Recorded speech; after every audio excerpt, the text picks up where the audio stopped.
Hi there, welcome to the new DroneDeploy platform. Here's a quick tour of the new features.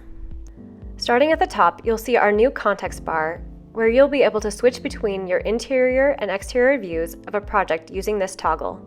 Next, you'll be able to view select media by using the new date range selector. Your project will either default to the last 30 days or all time if no new media has been captured in the last 30 days. Select to view media on your map or level in the last 30 days, last 7 days, all time, or within a custom date range.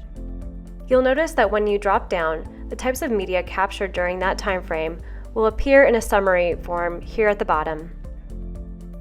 You'll also be able to select a custom date range by either manually typing in the dates or by selecting dates in the date picker below. Again, you'll be able to preview what media was captured during that time period. Once you click Apply, it will appear on the map or level in the interior view. Moving over to the map switcher, click the drop-down to switch to view an aerial map that was captured within your selected date range. You can hover over the maps to preview before clicking to select. The view controls for Compare Mode, 2D, and 3D can be found in the top right corner. When you're in 3D mode, you'll also have all of your options that were previously in the right top bar, including Inspect Mode, Set View, and HD controls. Moving over to the interior view, you'll have all of the global features that were mentioned, with a few differences. The level that populates here will be the level where media was most recently captured. If you want to view a different level, you'll be able to do that with the level switcher here. Click the drop-down and you can see the media captured on each level before clicking to select. You'll also be able to reorder, rename, or delete levels, or create new ones. Here's the walk selector, which will work on both interior and exterior views for those who have ground access. Use the selector to choose which walks you want to see on the level.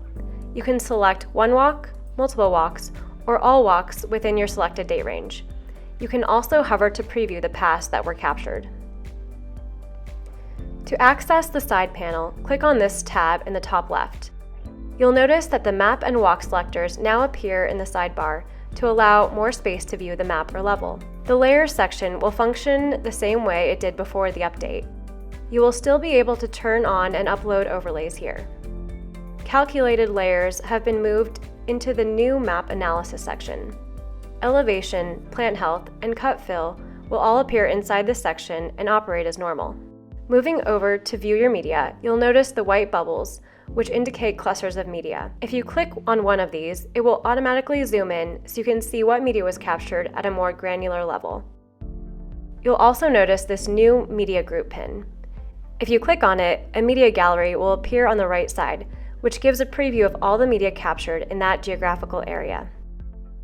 The gallery will indicate what type of media it is and when it was captured, as well as if there are any issues on that media. You'll be able to view details about that media in this tab, or click on any of the images to view it in full screen. That's the end of our tour for the new DroneDeploy platform. Please reach out to our team if you have any questions. Thank you.